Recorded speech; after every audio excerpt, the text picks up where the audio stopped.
By 1994, drug courts could be found in a handful of states. But without national leadership, there's no guarantee this expansion will last. Then, a group of intrepid justice leaders convenes in a tiny hotel boardroom in Alexandria, Virginia. They've come from all over the country, communities large and small, brought together by a singular purpose: create a national organization to lead the growing drug court movement. We actually worked into the night on the first night, probably quite a bit past midnight. By Sunday morning, the National Association of Drug Court Professionals is born.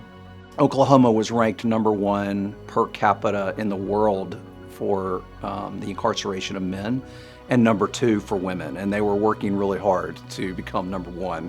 Sending someone to jail, putting them on probation, doing those things that were typically done, we needed something different. I was asked to build this program, and I was wondering, gosh, wouldn't it be nice if there was a resource, if there was somebody, some organization that could help. When NADCP is created, there are fewer than 50 drug courts in the United States. The impact is immediate. With NADCP fighting for funding and training, the number of programs explodes. It gave our community hope. People understood that we were doing something that was really disruptive to the drug culture.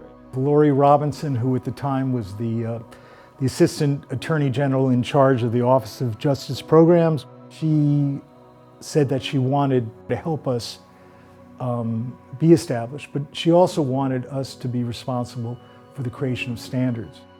The publication of the 10 key components helps solidify the model. It is disseminated at a new annual conference where treatment court professionals gather to recharge, share ideas, and learn best practices. The national conference has grown and grown and grown because it gives people that sense of tribe, that sense of belonging and inspiration. I went to the conference. I had an opportunity to learn more about what it meant to be a drug court that ascribed to the 10 key components.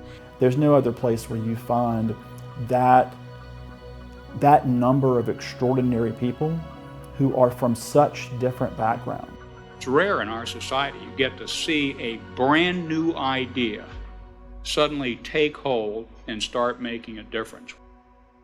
In 1997, NADCP partners with the White House Office of National Drug Control Policy to create a new division focused exclusively on training and research. The National Drug Court Institute would go on to train 250,000 justice and treatment professionals.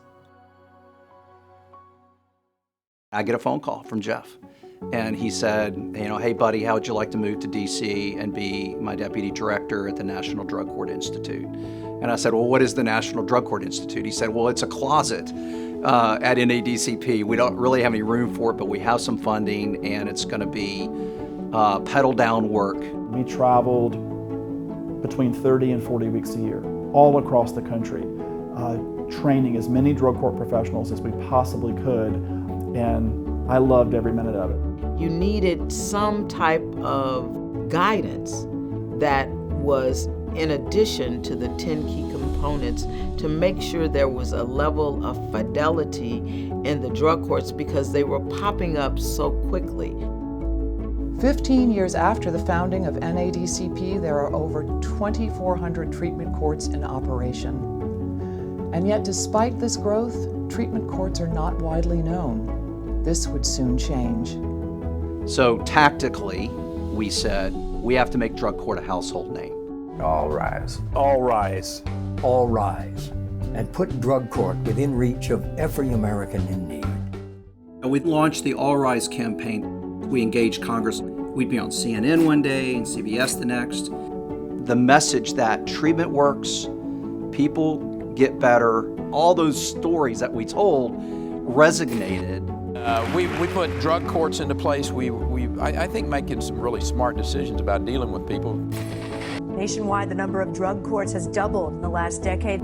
We had begun to turn the tide, and drug courts were becoming a household name and something that couldn't be ignored.